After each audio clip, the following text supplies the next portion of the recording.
Hello guys, তোমরা সবাই কেমন আছো? আশা করি তোমরা সবাই ভালো আছো, আর আমিও ভালো আছি।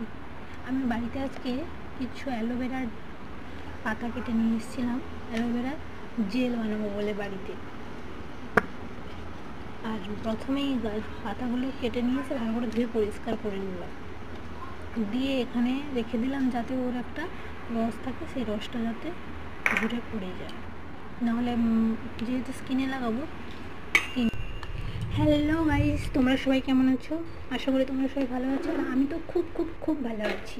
দেখো, অনেকদিন ধরে ভাবছিলাম অ্যালোভেরা জেল বানাবো, তাই অ্যালোভেরা গাছ থেকে তুলে নিয়ে এসে ভালো করে পরিষ্কার করে এখানে রেখে দিলাম যাতে ওর একটা রস থাকে, সেই রসটা বেরিয়ে যেতে পারে, কারণ ওটা স্কিনে লাগালে একটু চুলকায়, আমার তো করে তাই। তারপরে এখানে দাঁড়িয়ে একটু করে রেখে দিয়েছি, হেলান দিয়ে রেখে দিয়েছি, দিয়ে কিছুক্ষণ পরে বের করেছি জেলটা, অ্যালোভেরার জেলটা দিয়ে এবারে এটা মিক্সিতে দিয়ে দেবো। মিক্সিতে দিয়ে দেওয়ার পর একটু ভালো করে পেস্ট করে নিতে হবে।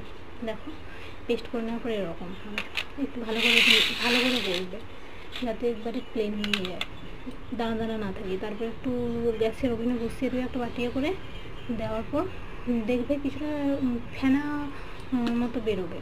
বেশি ফেনাটাকে সবুজ সবুজ ফেনাটা বের করে দিলে এরকম দেখতে, ঠিক কিন্তু এরকমই হবে।